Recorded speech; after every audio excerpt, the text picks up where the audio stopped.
Welcome to రవికిరణాలు TV బులెటిన్ల ముందుగా headlines చూద్దాం. AP ఎన్నికల్లో కూటమి సునామీ విజయం. ఉండవల్లిలోని చంద్రబాబు నివాసంలో వెల్లువెత్తిన సంతోషం. కేక్ కట్ చేసి శుభాకాంక్షలు తెలుపుకున్న నారా, నందమూరి కుటుంబీకులు. కేక్ కోసి అందరికీ తినిపించిన నారా దేవాంశ్.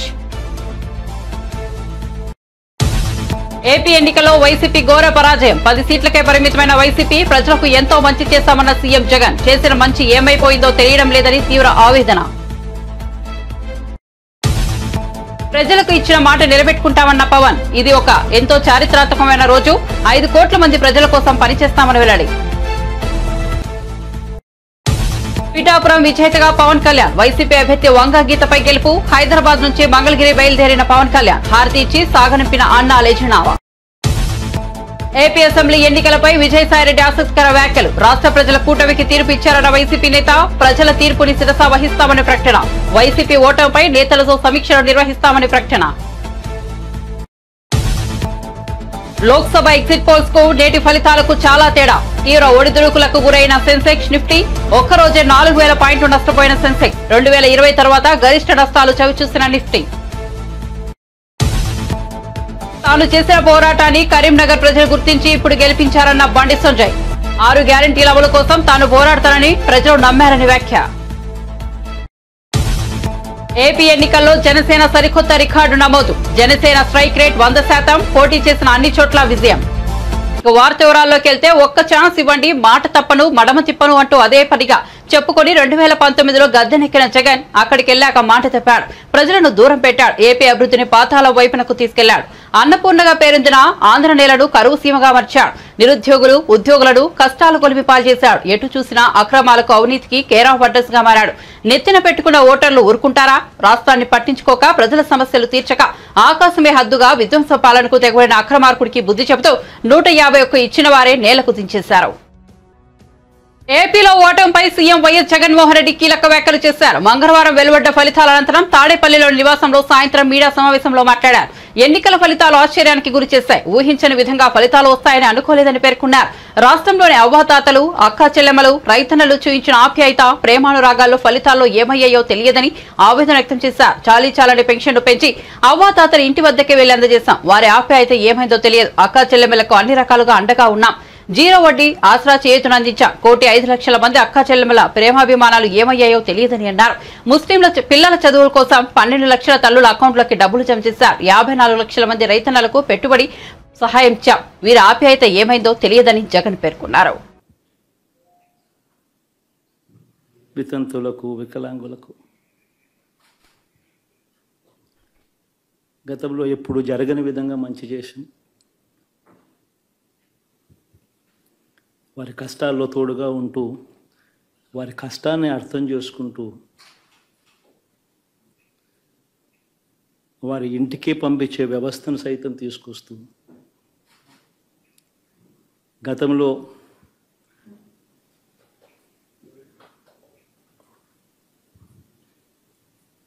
మా ప్రభుత్వం అధికారంలోకి రాకమునుపు ఇస్తా ఉన్న చాలని పెన్షన్ నుంచి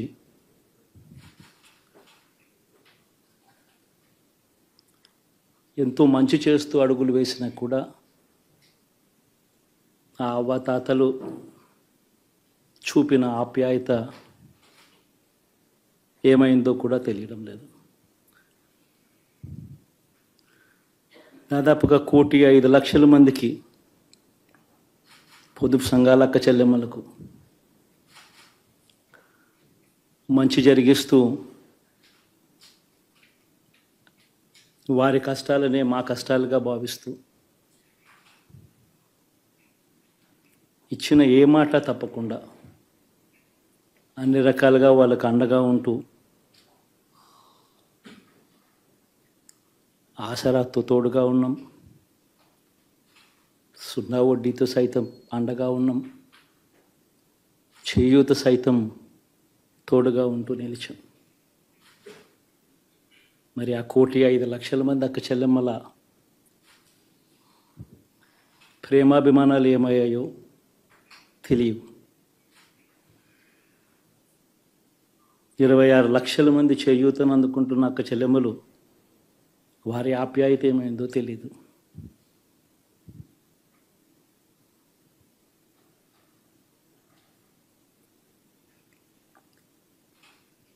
పిల్లల చదువుల కోసం ఏ తల్లి ఏ తండ్రి ఇబ్బంది పడకూడదు అని మొట్టమొదటిసారిగా పూర్తి ఫీజులు ఇస్తూ తీసుకొచ్చి అందగా నిలిచాం. చదువుల్లో ఎప్పుడూ చూడని మార్పులు తీసుకొచ్చాం. దాదాపుగా 12 లక్షలు మందికి సంవత్సరానికి మంచి జరిగిస్తూ ఆ పిల్లలు ఆ తల్లుల అభిమానం ఏమైందో కూడా తెలియదు.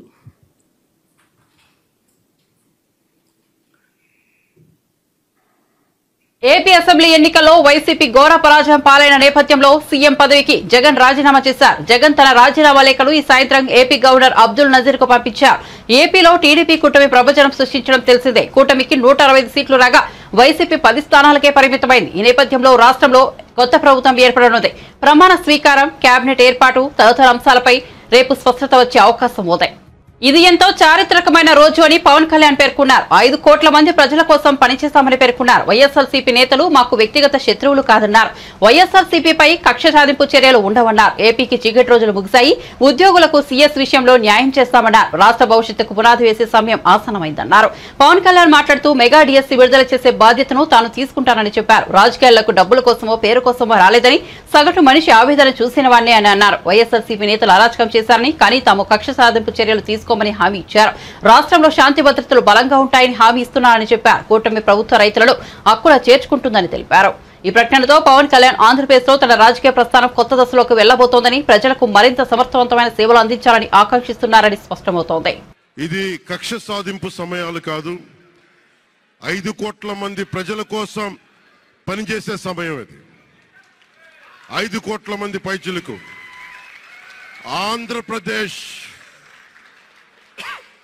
ఆంధ్రప్రదేశ్ విభజన జరిగినప్పటి నుంచి ఈ రోజు దాకా మనం అడుగుతూనే ఉన్నాం.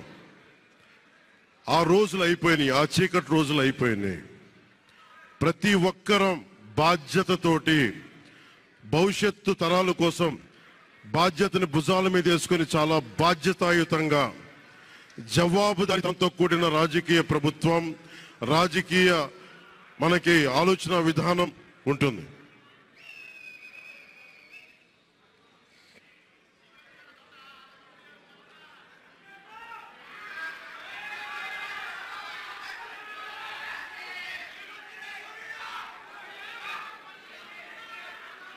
నేను ఆలోచిస్తా ఉన్నాను, ఒక క్షణం ఏం మాట్లాడాలి ఈ రోజు అని. ఒక నిమిషం, ఏం మాట్లాడాలి ఈ రోజు అని అనుకుంటా ఉన్నాను. నా జీవితంలో ఎప్పటిదాకా విజయం తెలియదు నాకు.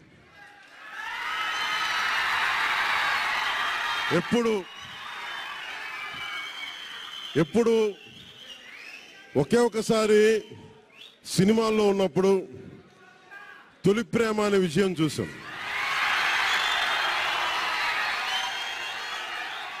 ఆ తర్వాత నాకెవ్వరు నేను విజయం సాధించానని కానీ, డబ్బులు వచ్చినాయని కానీ ఏ ఒక్క సినిమా విజయం చెప్పలే నాకు. నా జీవితం అంతా ఎప్పుడు కూడా దెబ్బలు తింటానో, మాటలు పడతానో, తిట్టించుకుంటానో. నేను ఎంత ఎదిగా నాకే తెలియదు. మీ గుండెల్లో ఈ రోజు నన్ను తీసుకొచ్చి 21 గెలిచే వరకు నాకే తెలియదు.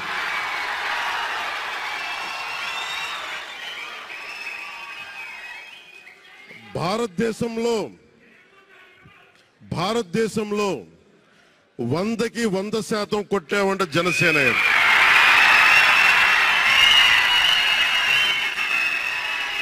నూటికి 100. ఇది ఎందుకు ఈ విజయం జనసేన లేదంటే జన సైనికుల్లో, వీర మహిళల్లో జనసేన నాయకులది కాదు, కేవలం వారిదే కాదు, 5 కోట్ల మంది ప్రజల ఆకాంక్షదే. మార్పు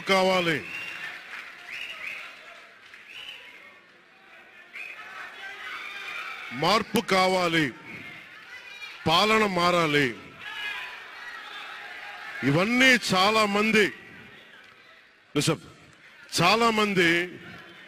కోట్లాది మంది ప్రజల ఆకాంక్ష. ఈరోజు ప్రజల తీర్పు బాబు మీరిద్దరు కూర్చోవాలమ్మా దయచేసి. నువ్వు పక్కకు వచ్చామ్మా, నువ్వు పక్కకు వచ్చా, నువ్వు పక్కకు రా, నువ్వు కొంచెం ముందుకన్నారా, మీరు కొంచెం ముందుకు రండి అమ్మా, మీరు ఒక అడుగులు ముందుకు రండి. మీరు కూర్చొని ఇబ్బంది పడతాను, దయచేసి కూర్చో, దయచేసి కూర్చోవాలయ్యా, మీరు కూర్చోవాలి. మీరు మొత్తం సభ ఆపేస్తున్నారు. మీరు సాగర్ పక్కన, సాగర్ పక్కన. ఇది మనందరికీ చాలా జాగ్రత్తగా ఉండాల్సిన సమయం. ఇది కక్ష సాధింపుల సమయం కాదు. ఇది ఆంధ్రప్రదేశ్ భవిష్యత్తుకి పునాది, బలమైన పునాది వేసే సమయం. అది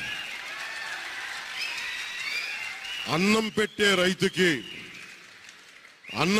రైతుకి అండగా ఉండే సమయం. ఇది రక్షణ లేని ఆడబిడ్డలకి రక్షణ కల్పించే సమయం. ఇది ఆడబిడ్డల్ని, మహిళల్ని వారి కాళ్ళ మీద వాళ్ళు నిలబడగలిగేలా చేసే సమయం. ఇది నేను ఈరోజు ప్రభుత్వ ఉద్యోగం. ఏపీ ఎన్నికల్లో కూటమి ఘన విజయం సాధించిన నేపథ్యంలో ఉండవల్లిలోని పార్టీ అధినేత చంద్రబాబు నివాసంలో కుటుంబ సభ్యులు సంబరాలు చేసుకున్నారు. చంద్రబాబు, నారా లోకేష్, భువనేశ్వరి, బ్రాహ్మణి, దేవాంశ్ ఇతర కుటుంబ సభ్యులు కేరింతలు కొడుతూ ఫలితాలను ఆస్వాదించారు. కేక్ కట్ చేసి ఒకరికొకరు శుభాకాంక్షలు తెలుపుకున్నారు. ముఖ్యంగా నారా లోకేష్ తల్లి భువనేశ్వరి హత్తుకుని ఆనందం వెలుగుచ్చారు. చిన్నారి దేవాంశ్ కేక్ కోసి అందరికీ తినిపించారు. ఈ వేడుకల్లో నందమూరి కుటుంబ సభ్యులు కూడా పాల్గొన్నారు.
కేంద్రం నుంచి నిధులు తెచ్చే సత్తా బీజేపీకి ఉందని ప్రజలు నమ్మారని ఆ పార్టీ మల్కాజ్గిరి ఎంపీ అభ్యర్థి ఈటెల రాజేందర్ అన్నారు. తెలంగాణలో 6 నెలలు తిరగకుండానే అధికార పార్టీ ప్రజలు విశ్వాసం కోల్పోయిందని విమర్శించారు. బీజేపీకి ఓట్లేసి అధికంగా ఆధిక్యంలో నడిపించిన ప్రజలకు ఈటెల కృతజ్ఞతలు తెలిపారు.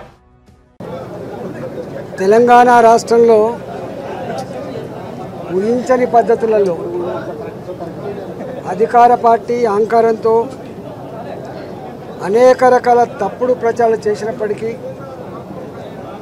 డబ్బుల పంపకం యథేచ్ఛగా చేసినప్పటికీ ఇవాళ 6 నెలలు తిరగకముందే ప్రజల విశ్వాసం కోల్పోయి ఇవాళ భారతీయ జనతా పార్టీ మొత్తం తెలంగాణలో 8 సీట్లు గెలుచుకోవడమే కాకుండా మిగతా స్థానాలలో కూడా నువ్వా నేనా అన్నట్టుగా ఇవాళ ఆధిపత్యాన్ని కొనసాగించి రేపటి కాలానికి భారతీయ జనతా పార్టీదే భవిష్యత్తు అనేటువంటి సంకేతం ఇచ్చినటువంటి యావత్ తెలంగాణ ప్రజానీకానికి శిరస్సు వంచి నమస్కరిస్తున్నా. దేశంలో నరేంద్ర మోడీ గారి నాయకత్వంలో ముచ్చటగా 3వసారి అధికారాన్ని చేపడుతున్నటువంటి శుభ సందర్భంలో కేంద్ర ప్రభుత్వ పరంగా ఈ రాష్ట్రానికి రావాల్సినటువంటి నిధులను రాబట్టడంలో ఈ రాష్ట్ర అభివృద్ధిలో తప్పకుండా మా వంతు కర్తవ్యం నిర్వహిస్తామని చెప్పి మీకు హామీ ఇస్తా ఉన్నాం. వాళ్ళు ఆనాడు కాంగ్రెస్ వాళ్ళు చెప్పిండ్రు మా కోటేస్తేనే మేమే నిధులు తెస్తామని చెప్పి, కానీ ప్రజానీకం అంతా కూడా అర్థం చేసుకున్నారు. నిధులు తెచ్చే కర్తవ్యం, నిధులు తెచ్చే బాధ్యత, సత్తా భారతీయ జనతా పార్టీకి మాత్రమే ఉంటుందని చెప్పి ఇలా మా మీద నమ్మకం ఉంచారు. ఈ ఆధిపత్యానికి కారణం, మా గెలుపుకు కారణం ఇవాళ యావత్ తెలంగాణ ప్రజలిచ్చిన స్ఫూర్తి, ఆశీర్వాదమే తప్ప దీనికి వేరే కారణం కాదని చెప్పి నేను వినమ్రంగా విజ్ఞప్తి చేస్తా ఉన్నా. ఇవాళ మల్కాగిరిలో నేను తెలంగాణ ఉద్యమ బిడ్డగా 24 సంవత్సరాలుగా తెలంగాణ ప్రజల కళ్ళ ముందు ఈ స్థాయికి ఎదిగిన బిడ్డను కాబట్టి, నాలాంటి వాడికి మల్కాగిరి అయినా, ఆదిలాబాద్ అయినా, నల్లగొండ అయినా, కరీంనగర్ అయినా, మహబూబ్నగర్ అయినా అందరి బిడ్డగా పెరిగిన వాడిని కాబట్టి, పొత్తుల సర్దిగా ఎదిగిన బిడ్డను కాబట్టి 34 సంవత్సరాలుగా మల్కాగిరిలో ఈ మీ కళ్ళ ముందు పెరిగిన బిడ్డగా 2 మాటలు హామీ ఇస్తా ఉన్నా. 3 లక్షల పైచిలక మెజార్టీతో గెలిపిస్తున్నటువంటి మల్కాజిరి ప్రజానికానికి వాళ్ళకు దండం పెడుతూ, వాళ్ళకు శిరస్సు వంచి నమస్కరిస్తూ, తప్పకుండా మల్కాగిరిలో ఏ సమస్య అయితే నేను ప్రస్తావించాను, ఏ హామీలు అయితే ఇచ్చాను, గతంలో నేను 2 సార్లు మంత్రిగా పనిచేసిన అనుభవం ఉంది కాబట్టి ప్రజల సమస్యలు ఎట్లా ఉంటాయి, ప్రజలు సమస్యలు పరిష్కరిస్తే ఎట్లా హత్తుకుంటారు, ఎట్లా వాళ్ళు నెత్తి మీద ఎత్తుకుంటారో నాకు తెలుసు కాబట్టి తప్పకుండా ఈ 5 సంవత్సరాల కాలంలో ప్రజలకు అందుబాటులో ఉంటాం. తప్పకుండా మీరు ఇచ్చినటువంటి విశ్వాసాన్ని వమ్ము చేయకుండా ముందుకు తీసుకుపోతా అని చెప్పి మనం చేస్తూ పేరు పేరున మీ అందరూ నమస్కరించి సెలవు తీసుకుంటా ఉన్నా. ఆంధ్రప్రదేశ్ అసెంబ్లీ ఎన్నికల ఫలితాల్లో ఎన్డీఏ కూటమి అఖండ విజయంపై వైఎస్ఆర్సీపీ సీనియర్ నేత నెల్లూరు ఎంపీ అభ్యర్థి విజయసాయిరెడ్డి స్పందించారు. రాష్ట్ర ఎన్నికలు కూటమికి అనుకూలంగా తీర్పు ఇచ్చారని అన్నారు. ప్రజాస్వామ్యంలో ఎవరైనా ప్రజల తీర్పుని శిరసా వహించాల్సిందేనని, ఈ విధంగా నడుచుకోవడం రాజ్యాంగబద్దమైనదని ఆయన వ్యాఖ్యానించారు. వైఎస్ఆర్సీపీ ఎదుర్కొన్న ఓటమికి కారణాలను సమీక్షించుకోవాల్సి ఉందని, ఎక్కడ పొరపాటు జరిగింది, ఆ పొరపాటును ఎలా సరిదిద్దుకోవాలి, ప్రజలకు నచ్చనిది తాము ఏం చేశాం, తాము చేసిన పనులను ప్రజలు ఎందుకు ఆదరించలేదనే విషయాలను కూలంకషంగా చర్చిస్తామని విజయసాయిరెడ్డి తెలిపారు. ప్రతి నియోజకవర్గ నాయకులు, నేతలు ప్రతి ఒక్కరితో సమీక్షలు నిర్వహించిన అనంతరం తమ పార్టీ అధ్యక్షుడు తదుపరి కార్యాచరణను చేపడతారని విజయసాయిరెడ్డి ప్రకటించారు.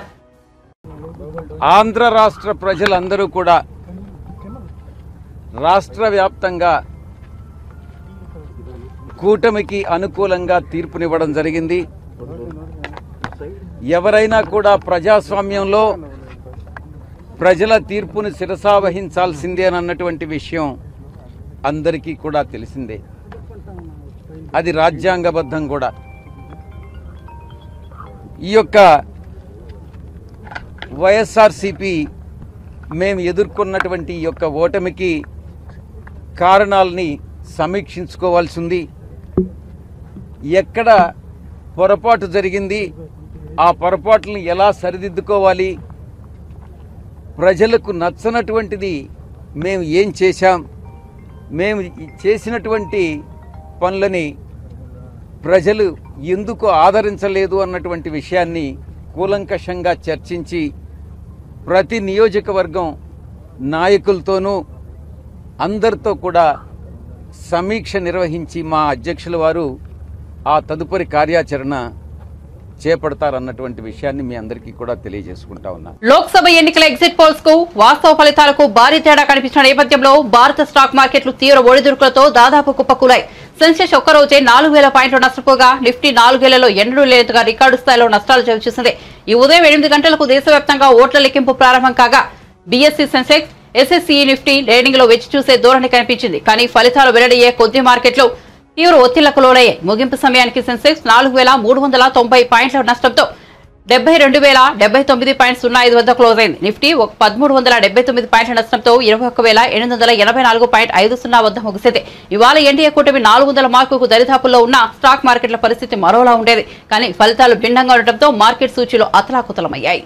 అసెంబ్లీ ఎన్నికల్లోనే బీజేపీ గెలవాల్సిందని, కానీ కాంగ్రెస్ 6 గ్యారంటీలను నమ్మి ప్రజలు ఆ పార్టీకి ఓటేశారని కరీంనగర్ ఎంపీ బండి సంజయ్ అన్నారు. కరీంనగర్ నియోజకవర్గం నుంచి బండి సంజయ్ సమీప కాంగ్రెస్ అభ్యర్థి రాజేంద్రరావుపై 2.25 లక్షల భారీ మెజార్టీతో గెలిచారు. బీఆర్ఎస్ అభ్యర్థి వినోద్ కుమార్ 3వ స్థానంలో నిలిచారు. కరీంనగర్ నుంచి గెలిచిన అనంతరం బండి సంజయ్ మీడియాతో మాట్లాడుతూ కరోనా సమయంలో కరీంనగర్ ప్రజల కోసం తాను పనిచేశానని, పేద ప్రజల కోసం తాను పోరాడానని, అందుకే ప్రజలు తనను గెలిపించారన్నారు. శాసనసభ ఎన్నికల్లో బీఆర్ఎస్ పై కోపంతో ఉన్న ప్రజలు బీజేపీని గెలిపించాలని భావించారన్నారు. కానీ కాంగ్రెస్ 6 గ్యారంటీలతో అధికారంలోకి వచ్చిందన్నారు. కానీ కాంగ్రెస్ ప్రభుత్వం గ్యారంటీలను అమలు చేయకుండా ప్రజలను ఇబ్బందులకు గురి చేస్తున్నారని వెనుపడ్డారు. అందుకే ఇప్పుడు మరోసారి తెలంగాణ ప్రజలు బీజేపీని ఆదరించారన్నారు. 6 గ్యారంటీల అమలు కోసం తాను పోరాడతారని నమ్మి ప్రజలు తనను గెలిపించారన్నారు. ఉద్యోగులు కానీ, కష్టపడి పనిచేసిన ఉద్యోగులు కానీ, అన్ని వర్గాల ప్రజలకు ప్రతి ఒక్కరు కూడా హృదయపూర్వక కృతజ్ఞతలు, ధన్యవాదాలు. ఎందుకంటే మొదటిసారి భారీ మెజార్టీతో గెలిపించిన తర్వాత మళ్లీ నమ్మకం, విశ్వాసంతో మోడీ గారిని ఎట్టి బస్సులో తిరిగి ప్రధానమంత్రి చేయాలని చెప్పి ఒక లక్ష్యంతో మా భారతీయ జనతా పార్టీ కార్యకర్తలు ఇంటింటికి ప్రచారం చేస్తున్న సందర్భంలో ప్రజలందరూ కూడా నరేంద్ర మోడీ గారిని ఎట్టి బస్సులో ప్రధానమంత్రి చేయాల్సిందే, ఈ దేశానికి నరేంద్ర మోడీ గారి అవసరం ఉంది, ఈ దేశం రక్షింపబడాలంటే, ఈ దేశం అభివృద్ది చెందాలంటే, తెలంగాణ రాష్ట్రానికి నిధులు రావాలంటే, కరీంనగర్ పార్లమెంట్ ఇంకా అభివృద్ది చెందాలంటే నరేంద్ర మోడీ గారు ప్రధానమంత్రి కావాల్సిందే, భారతీయ జనతా పార్టీ ఎన్డీఏ ప్రభుత్వం రావాల్సిందని చెప్పి ప్రజలందరూ కూడా మోడీ గారి మీద విశ్వాసం, నమ్మకంతో ఈరోజు నేను ఇంత భారీ మెజార్టీతో నన్ను గెలిపించడం చాలా సంతోషం. తెలంగాణ రాష్ట్ర వ్యాప్తంగా మోడీ హవా కొనసాగింది. మోడీ గారి పేరు మీద తెలంగాణ రాష్ట్రంలో ఫలితాలు వచ్చినాయి. అందుకే ఇంత పెద్ద ఎత్తున మెజార్టీ కరీంనగర్ ప్రజలు ఇచ్చారు. గతంలో ఉన్నటువంటి రికార్డును బద్దలు కొట్టి అన్ని విషయాల్లో ఇంత పెద్ద మెజార్టీ సాధించడం చాలా సంతోషం. ఎందుకంటే ఇతర పార్టీలు ఎన్నికల సందర్భంలో అనేక తప్పుడు ప్రచారాలు చేసేటప్పుడు కూడా, ప్రజలను ప్రలోభాలకు గురి చేసే ప్రయత్నం చేసేటప్పుడు కూడా, వివిధ కుయుక్తులు పన్నినప్పుడు కూడా, అభాండాలు వేసేటప్పుడు కూడా, ఇలా సంజయ్ మావోడు, మా స్థానికుడు, మాకు ఏ సమస్య వచ్చినా, ఏ కష్టం వచ్చినా ఒక రక్షణ కవచంగా ఉంటాడు. కాబట్టి మా ఓన్కి మేము ఓటేస్తాం, కరీంనగర్ కన్నా బిడ్డ అని చెప్పి భావించి ఒక నమ్మకం, విశ్వాసంతో ఇవాళ పెద్దలందరూ వాళ్ళ కన్న కొడుకుగా, మా అక్కలు చెల్లెందరూ కూడా వాళ్ళ సోదరునిగా, మా అన్నలందరూ కూడా వాళ్ళ తమ్మునిగా భావించి ఇవాళ ఎవరికి వారు స్వచ్ఛందంగా ఓటింగ్ లో పాల్గొని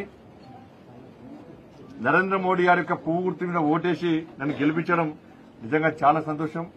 ఏ నమ్మకం, విశ్వాసంతో నన్ను ఇంత భారీ మెజార్టీతో రెండవసారి గెలిపించారు. తప్పకుండా కరీంనగర్ పార్లమెంటు ప్రజలకు రుణపడి ఉంటారు. ఈ విజయం మొత్తం మా కార్యకర్తలకు అంకితం, ఈ కరీంనగర్ ప్రజలకు అంకితం, నరేంద్ర మోడీ గారికి అంకితం. ప్రతి కార్యకర్త దాదాపు 3 నెలల పాటు 3 నెలల నుంచి ప్రజాహిత యాత్ర పేరుతో గాని ప్రచార సందర్భంగా వాళ్ళన్ని పనులు వదిలిపెట్టుకుని పార్టీ గెలిపే లక్ష్యంగా, నరేంద్ర మోడీ గారిని ప్రధానమంత్రి చేయడమే లక్ష్యంగా కష్టపడి పనిచేసేటువంటి కార్యకర్తలు ఇలా భారతీయ జనతా పార్టీ కార్యకర్తలు. అటువంటి కార్యకర్తలు ఉన్నటువంటి పార్టీకి నేను మొదటిదాకా రాష్ట్ర అధ్యక్షుడు ఉండడం గర్వకారణం. నాకు కూడా కరీంనగర్ పార్లమెంట్ ప్రజలు అవన్నీ. ఆంధ్రప్రదేశ్ అసెంబ్లీ ఎన్నికల్లో పవన్ కళ్యాణ్ నేతృత్వంలోని జనసేన పార్టీ సరికొత్త రికార్డు నమోదు చేసింది. పోటీ చేసిన అన్ని చోట్ల ఆ పార్టీ విజయం సాధించింది. 10 ఏళ్ల రాజకీయ ప్రయాణంలో సరికొత్త విజయాన్ని తన ఖాతాలో వేసుకుంది. గతేడాది కేవలం ఒక్కటంటే ఒక్క స్థానం గెలుపొందిన ఆ పార్టీ ఈసారి ఏకంగా పోటీ చేసిన 21 స్థానాల్లోనూ విజయం సాధించింది. తోక పార్టీ అంటూ విమర్శలు గుప్పించిన వారికి ఈ విజయంతో గట్టి బదులిచ్చింది. ప్రభుత్వ వ్యతిరేక ఓటు చీలకుండా మొదటి నుంచి చెబుతూ వచ్చిన జనసేనాని పవన్ కళ్యాణ్ కీలక సమయంలో టీడీపీతో పొత్తు ప్రకటించారు. సీట్ల సర్దుబాటు విషయంలో ఆయన 24 స్థానాల్లో పోటీ చేస్తామని తొలుత ప్రకటించారు. తరువాత 3 స్థానాలు మిత్రపక్షాలకు విడిచిపెట్టారు. దీంతో కొందరు సీనియర్ నేతలు పవన్ కు ఉచిత సలహాలు ఇచ్చారు. ఆయనకు లేఖాస్త్రాలు సంధించారు. కానీ వారి పల్లకి మోతలకు ఎక్కడా పవన్ కళ్యాణ్ తలగ్గలేదు. వారికి సమాధానం కూడా ఇచ్చిందే లేదు. తన పనిని తను చేసుకుంటూ పోయారు. 21 స్థానాలకు పార్టీ అభ్యర్థులను ప్రకటించారు. అందరినీ ఒంటి చేత్తో గెలిపించుకోగలిగారు. గెలిచే సామర్థ్యం ఉన్న అభ్యర్థులనే బరిలో నిలుపుతున్నా ఎక్కువ సీట్లు తీసుకుని ప్రయోగాలు చేసే బదులు తక్కువ స్థానాలు తీసుకుని రాష్ట్ర భవిష్యత్తు కోసం ముందుకెళ్లాలని నిర్ణయించాం. 90 65% స్ట్రైక్ రేట్ ఉండేలా అభ్యర్థులను ఎంపిక చేశామన్నారు. 60 నుంచి 70 స్థానాలు కావాలని కొందరు అంటున్నారు. గత ఎన్నికల్లో కనీసం 10 స్థానాలు గెలిచి ఉంటే ఎక్కువ స్థానాలు అడిగేందుకు అవకాశం ఉండేదని ఎన్నికల ముందు పవన్ కళ్యాణ్ ఓ ప్రెస్ మీట్ లో చెప్పారు. ఎలాంటి పొరపాట్లు చేసినా అవన్నీ దాటుకుని టీడీపీ జనసేన గెలుపునకు కృషి చేయాలని పార్టీ శ్రేణులకు పిలుపునిచ్చారు. ఆయన చెప్పినట్లే ఆ పార్టీ అభ్యర్థులు 21 స్థానాల్లో విజయం సాధించారు. పిఠాపురంలో పవన్ కళ్యాణ్ గ్రాండ్ విక్టరీ అందుకోవడం పట్ల మెగా కుటుంబ సభ్యుల్లో ఆనందం ఉప్పొంగుతోంది. తాజాగా మెగాస్టార్ చిరంజీవి తన తమ్ముడు పవన్ కళ్యాణ్ విజయంపై స్పందించారు. కళ్యాణ్ బాబు నిన్ను చూసి ఓ అన్నగా గర్విస్తున్నానంటూ ట్వీట్ చేశారు. డియర్ కళ్యాణ్ బాబు, ఎక్కడ నెగ్గాలో ఎక్కడ తగ్గాలో తెలిసిన నువ్వు తగ్గావని ఎవరు అనుకున్నా అది ప్రజలను నెగ్గించడానికి అని నిరూపించుకున్నావు. నిన్ను చూస్తుంటే గర్వంగా ఉంది. నువ్వు గేమ్ చేంజర్వి మాత్రమే కాదు, మ్యాన్ ఆఫ్ ద మ్యాచ్వి అని కూడా కొందరు నిన్ను కొనియాడుతుంటే నా హృదయం ఉప్పొంగుతోంది. నీ కృషి, నీ త్యాగం, నీ ధ్యేయం, నీ సత్యం జనం కోసమే. ఈ అద్భుతమైన ప్రజా తీర్పు రాష్ట్ర భవిష్యత్తు కోసం, ప్రజల సంక్షేమం కోసం, అలాగే నీ కలల్ని నువ్వు ఏర్పరచుకున్న లక్ష్యాలను నిజం చేసే దిశలో నిన్ను నడిపిస్తాయని ఆకాంక్షిస్తూ ఆశీర్వదిస్తూ నీకు శుభాభినందనాలు తెలియజేస్తున్నా. నువ్వు ప్రారంభించే ఈ కొత్త అధ్యాయంలో నీకు శుభం కలగాలని, విజయం సాధించాలని మనస్ఫూర్తిగా ఆశిస్తున్నానంటూ చిరంజీవి పేర్కొన్నారు. ఉండి టీడీపీ అభ్యర్థి రఘురామకృష్ణంరాజు 50,000కు పైగా మెజార్టీతో గెలుపొందారు. ఈ సందర్భంగా ఆయన మీడియాతో మాట్లాడారు. టీడీపీ అధినేత చంద్రబాబు కష్టం, జనసేన నాయకుడు పవన్ కళ్యాణ్ త్యాగానికి నిదర్శనమే ఏపీ ఎన్నికల ఫలితాలని పేర్కొన్నారు. తాను చెప్పిన జోష్యం ఫలించి ఎన్డీఏ కూటమి విజయకేతనం ఎగరవేస్తోందన్నారు. వైఎస్ఆర్సీపీకి ప్రతిపక్ష హోదా కూడా దక్కదని విమర్శించారు. వాడు చంపాలని చూశాడు. అదే రోజు ఎన్నికలు ముగియటం అనేది దేవుడి సంకల్పం. ఎందుకంటే 13 ఎలక్షన్ అయింది, 14 గంటలు అనుకోవచ్చు, కానీ చాలా చోట్ల పోలింగ్ 1 గంట 2 దాకా జరిగింది. సో 14కి ఎక్స్టెండ్ అయింది. విపరీతంగా జనం ఓట్లేశారు, కసితో ఓట్లేశారు. ఇవాళ అనుకున్నట్టుగానే మరి చివరికి 10 మిగులుతాయేమో కూడా చెప్పలేం. మెజారిటీలు కూడా మనం మాట్లాడుకున్నప్పుడు మీకు ఎంత మెజారిటీ వస్తుంది అనుకుంటే, ఉండిలో ఇంతకు ముందు ఎప్పుడూ రానంత మెజారిటీ వస్తుందన్న గుర్తుందా మీకు? అప్పుడు గతంలో 38,000 హైయెస్ట్, అది దాటుతుంది అనుకున్నాను. కానీ ఇలా 60కి చేరువలో ఉంటామని అయితే నేను ఎక్స్పెక్ట్ చేయాలి, నిజం చెప్పుకోవాలి. ఇదంతా చంద్రబాబు నాయుడు గారి, పవన్ కళ్యాణ్ గారిలా కష్టం, చంద్రబాబు నాయుడు గారి కష్టం, కళ్యాణ్ గారి త్యాగం కలగలిపిన విజయం. ఇవాళ మనకు వచ్చిన ఈ విజయం, దీనికి కేంద్రంలో ఉన్న భారతీయ జనతా పార్టీ సరైన సమయంలో అండదండలు అందించడం ఎంతో ఆనందదాయకం.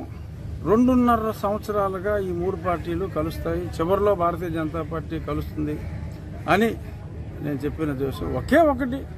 నేను ఎంపీగా పోటీ చేయకుండా ఎమ్మెల్యేగా పోటీ చేశాను, అంతే తేడా కూటమి తరఫునే. అంతకుమించి నేను చెప్పిన విషయాలన్నీ కూడా జరిగినాయి. కానీ అందరికీ మరి అనుకున్నవన్నీ జరగవు. కానీ ఒక మంచి పర్పస్ కోసమే నా ఈ మార్పు జరిగిందేమో అని చెప్పి నేను కూడా అనుకుంటున్నా.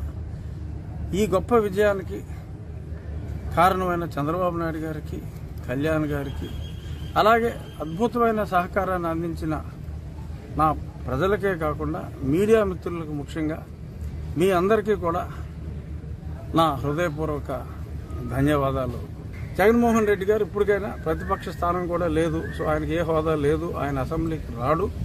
ఇంట్లో కూర్చున్నప్పటికీ కూడా దరిద్రపు ఆలోచనలన్నీ మానేసుకుని రాజకీయాల నుంచి విరమించి పిల్లలకు పెళ్లి చేసి మనవలు మనవరాలతో శేష జీవితం గడుపుకుంటే బెటర్. ప్రజా జీవితంలోకి ఇంకెప్పుడు వచ్చే ప్రయత్నం చేయొద్దు జగన్మోహన్ రెడ్డి. ఈ పార్టీ వరకు అయితే మేము క్రతువు కూడా అయిపోయింది, మళ్ళీ తిరిగి రాకుండా ఆత్మను కూడా పైకి పంపించేస్తున్నాం. దయచేసి రాజకీయాల్లోకి మళ్లీ వచ్చి ప్రజల మనసుల్ని మరింత గాయపరచొద్దని చెప్పి జగన్మోహన్ రెడ్డి గారికి నా హృదయపూర్వక విన్నపం.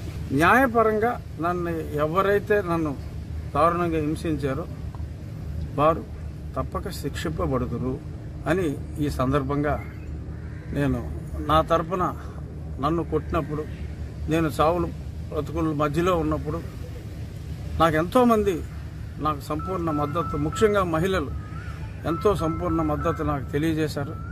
ఆ మహిళామణులందరికీ కూడా వన్స్ అగైన్ వాళ్ళ కాళ్ళకి, వాళ్ళ పాదాలకి నేను నమస్కరిస్తూ, ఎంతోమంది వారి తలనీలాలు కూడా అప్పుడు సమర్పించడం జరిగింది.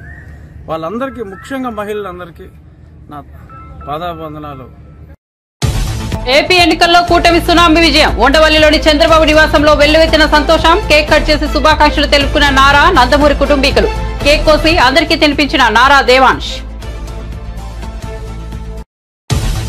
ఏపీ ఎన్నికల్లో వైసీపీ ఘోర పరాజయం. 10 సీట్లకే పరిమితమైన వైసీపీ ప్రజలకు ఎంతో మంచి చేశామన్న సీఎం జగన్. చేసిన మంచి ఏమైపోయిందో తెలియడం లేదని తీవ్ర ఆవేదన. ప్రజలకు ఇచ్చిన మాట నిలబెట్టుకుంటామన్న పవన్. ఇది ఒక ఎంతో చారిత్రాత్మకమైన రోజు. 5 కోట్ల మంది ప్రజల కోసం పనిచేస్తామని వెల్లడి. పిఠాపురం విజేతగా పవన్ కళ్యాణ్. వైసీపీ అభ్యర్థి వంగ గీతపై గెలుపు. హైదరాబాద్ నుంచి మంగళగిరి బయలుదేరిన పవన్ కళ్యాణ్ హారతి ఇచ్చి సాగనంపిన అన్నా లెజినావా. ఏపీ అసెంబ్లీ ఎన్నికలపై విజయసాయిరెడ్డి ఆసక్తికర వ్యాఖ్యలు. రాష్ట్ర ప్రజల కూటమికి తీర్పు ఇచ్చారన్న వైసీపీ నేత. ప్రజల తీర్పుని శిరసా వహిస్తామని ప్రకటన. వైసీపీ ఓటమిపై నేతలతో సమీక్షలు నిర్వహిస్తామని ప్రకటన. లోక్సభ ఎగ్జిట్ పోల్స్ కు నేటి ఫలితాలకు చాలా తేడా. తీవ్ర ఒడిదుడుకులకు గురైన సెన్సెక్స్, నిఫ్టీ. ఒక్కరోజే 4000 పాయింట్లు నష్టపోయిన సెన్సెక్స్. 2020 తర్వాత గరిష్ట నష్టాలు చవిచూసిన నిఫ్టీ. తాను చేసిన పోరాటాన్ని కరీంనగర్ ప్రజలు గుర్తించి ఇప్పుడు గెలిపించారన్న బండి సంజయ్. 6 గ్యారంటీల అమలు కోసం తాను పోరాడతానని ప్రజలు నమ్మారని వ్యాఖ్య. ఏపీ ఎన్నికల్లో జనసేన సరికొత్త రికార్డు నమోదు. Janasena strike rate 100%. పోటీ చేసిన అన్ని చోట్ల విజయం. మరిన్ని అప్డేట్స్ కోసం చూస్తూనే ఉండండి రవికిరణాలు టీవీ.